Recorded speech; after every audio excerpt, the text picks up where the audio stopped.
பாவத்தை தேவன் எப்போ அழிப்பார்?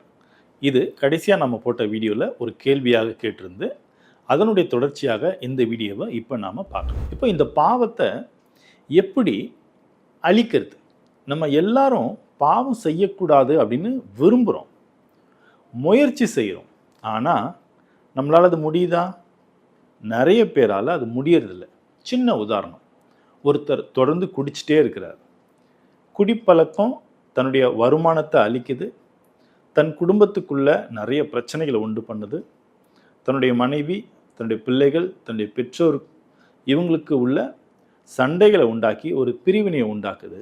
இது எல்லாத்துக்கும் மேலே தன்னுடைய சொந்த சரீரத்தை அது அழிக்குது அப்படிங்கிறத நிறைய பேர் அதன் மூலமாக அழியிறத, வியாதியில் கஷ்டப்படுறத பார்த்து இவரால் குடியை நிறுத்த முடியறதில்ல.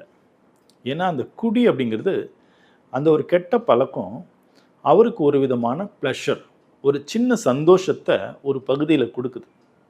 இந்த சந்தோஷம் அப்படின்னு ஒன்று அதில் ஒரு சின்ன ஏரியா இல்லை அப்படின்னா அந்த பழக்கத்தை யாரும் செய்ய மாட்டாங்க. ஆனால் அந்த சின்ன சந்தோஷம் இன்னொரு ஏரியாவில் பார்த்தோம் அப்படின்னா மிகப்பெரிய பிரச்சனையை உடம்புலையும், குடும்பத்துலேயும், வருமானத்துலேயும், எதிர்காலத்துலேயும் கை வைக்குது. ஆனால் கூட பாவத்திலேருந்து ஒரு மனுஷனால் வெளியில் வர முடியல. இப்போ வேதம் இந்த பாவத்தை தேவன் எப்போ அழிப்பாரு அப்படின்னு ரொம்ப தெளிவாக நிறைய இடங்களில் சொல்லியிருக்கு. அதில் ஒரு இடம்தான் 1 கொரிந்தியர் 15வது அதிகாரம் வசனங்கள் 25, 26. இதில் தேவன் எல்லா சத்துருக்களையும் தமது பாதப்படி ஆக்க மட்டும் அவர் ஆளுகை செய்வார். கடைசியாக பறித்து அழிக்கப்படும் சத்துரு மரணம். 1 கொரிந்தியர் 15, 26. அப்போது இந்த மரணம் தான் எல்லா சத்துருக்களையும் மனுஷனுடைய வாழ்க்கையில் வேறு வேறு வழிகளில் அனுப்புது. மனுஷனுக்குள்ள பாவம் இருக்கிறதுனால தான் அவன் கொலை செய்கிறான், பொய் பேசுகிறான், பிறருக்குண்டானதை இச்சிக்கிறான், திருடுறான். இப்படி இன்னும் நிறைய பாவங்கள் ஏன் வருது அப்படின்னா மரணம்.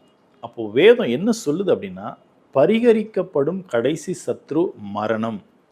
அப்போ இந்த உலகத்தில் இருக்கிற மரணத்தை, எல்லாருக்குள்ளே இருக்கக்கூடிய மரணத்தை தேவன் கடைசியாக எடுப்பார். ஓகே பதா, இதுதான் பைபிளில் சொல்லியிருக்கேன், கடைசியாக எடுப்பார், கடைசியாக நடக்கும்னு. அது எப்போ நடக்கும்? அது எப்படி நடக்கும்? அதை தெரிஞ்சுக்கிறது தான் நம்முடைய விருப்பம். இந்த கடைசி அப்படிங்கிறது எதை குறிக்குது அப்படின்னா, இயேசு கிறிஸ்துவனுடைய 1000 வருட அரசாட்சியை குறிக்குது.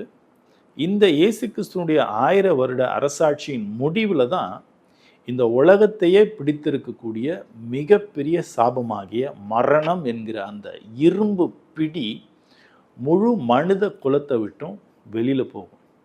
ஓகே, இயேசு சிலுவையில் தொங்கி உயிர் பிரிந்து மனித இனத்துக்காக அவர் ஈடு பலியாக வந்தப்ப இந்த மரணத்தின் பிடியிலேருந்து, பாவத்தின் பிடியிலேருந்து மனுஷங்களை மீட்கலையா அப்படின்னு கேட்டிங்கன்னா, மனுஷங்களை அவர் சிலுவையில் மீட்கலை. சிலுவையில் அவர் மனுஷனுக்கான ஈடு பலியை கொடுத்தார்.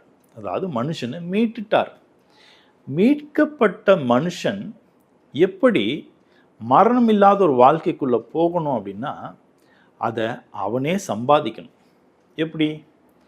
இந்த வேத வசனங்களை ஒருத்தர் தொடர்ந்து வாசித்து கடைபிடிக்கிறதன் மூலமாக அவர் மரணத்தின் பிடியிலிருந்து கொஞ்சம் கொஞ்சமாக வெளியில் போவார். சத்தியத்தை அறிவீர்கள், சத்தியம் உங்களை விடுதலையாக்கும் அப்படின்னு யோவானில் இயேசு கிறிஸ்து சொல்லியிருப்பார். அப்போது மரணத்தின் பிடியிலேருந்து ஒருத்தர் வெளியில் வரணும் அப்படின்னா, சாபத்தின் பிடியிலேருந்து ஒருத்தர் வெளியில் வரணும் அப்படின்னா, அதற்கான வழியை இயேசு கிறிஸ்து உண்டாக்கிட்டார். அந்த வழியில் யார் நடக்கிறாங்களோ அவங்க மரணத்தின் பிடியிலிருந்தும், சாபத்தின் பிடியிலிருந்தும், பாவத்தின் பிடியிலிருந்தும் வெளியில் போயிடுவாங்க. இப்படி போனவங்க தான் மற்றவங்களையும் மீட்டு எடுக்க முடியும். எப்போ? இயேசு கிறிஸ்துவின் 1000 வருட அரசாட்சியில்.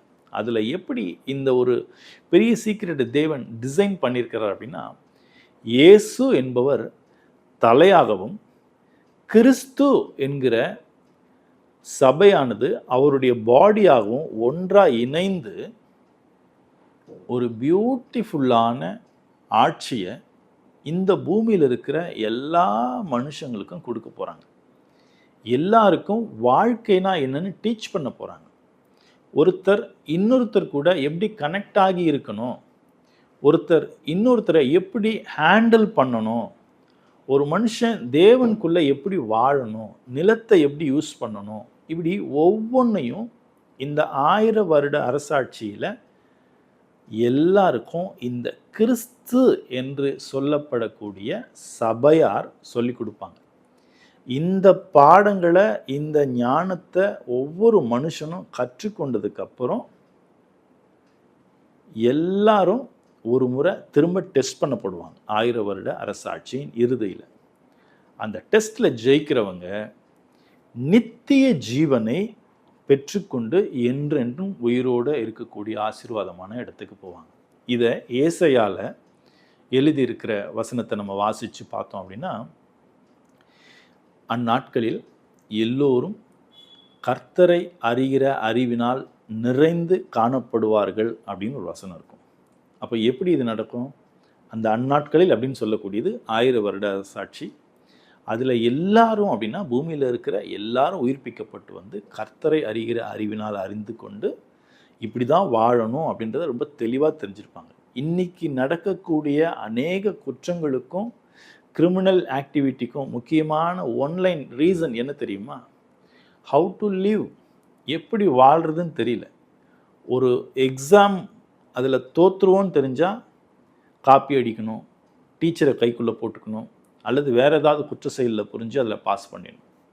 பணம் இல்லை, தனக்கு வறுமை வந்துடுமோ, தான் நினச்ச மாதிரி வாழ முடியாதோ அப்படின்ற பயம் வர்றதுனால ரோட்டில் போகிற ஏதோ ஒரு ஏழை பெண்ணோ ஏதோ ஒரு பெண்ணை பார்த்து அவங்க கழுத்தில் இருக்கிற செயினை அறுத்து, அவங்க கஷ்டப்படுவாங்களே, அவங்க எவ்வளோ கஷ்டப்பட்டு இந்த பணத்தை சம்பாதிச்சிருப்பாங்க, இதை நம்ம திருடிட்டு போய் நம்ம என்ன வாழ்ந்துட போகிறோம் அப்படிங்கிற அந்த உணர்வுலாம் இல்லாமல் இன்னொருத்தர் கஷ்டப்பட்டாலும் பரவாயில்ல, நான் சந்தோஷமாக இருக்கணும் இப்படின்னு ஒவ்வொருத்தரும் சுயநலமாகவும் பிளைண்ட் விஷன் வியூவோட இவங்க வாழ்கிறதுனால தான் இந்த உலகம் இன்றைக்கும் பாவத்தினாலையும் மரணத்தினாலையும் துரோகத்தினாலும் நிரம்பியிருக்கு. அப்போ இந்த பாவங்கள் எப்போ அழிக்கப்படும் அப்படின்னா வேதம் நம்மளுக்கு தெளிவாக சொல்லிடுச்சு, இயேசு கிறிஸ்துவின் 1000 வருட அரசாட்சியில். ஓகே, இந்த இயேசு கிறிஸ்துவின் 1000 வருட அரசாட்சியில் நீங்கள் எந்த பார்ட்டில் இருக்க விரும்புகிறீங்க?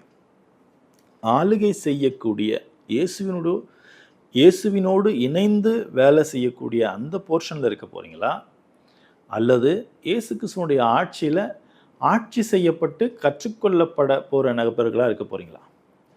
நீங்கள் மற்றவங்களுக்கு கற்றுக் கொடுக்க நபராக இருக்க விரும்புனீங்க அப்படின்னா இப்பொழுதே நீங்கள் வேதத்தை எடுத்து தெளிவாக வாசிக்கிறதும் அதை உண்மையாக பின்பற்றுகிற நபருமாக இருக்க வேண்டும்.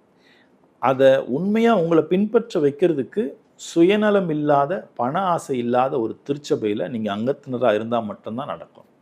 அந்த ஒரு சபை காணிக்கையெல்லாம் எதிர்பார்த்து நடக்காது. இன்ஃபேக்ட் அங்கே காணிக்கையே எடுக்க மாட்டாங்க, அங்கே போதனை மட்டும்தான் இருக்கும்.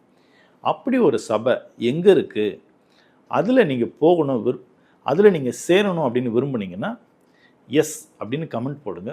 நான் உங்களுக்கு அடுத்த ஸ்டெப்பை சொல்லி கொடுக்குறேன்.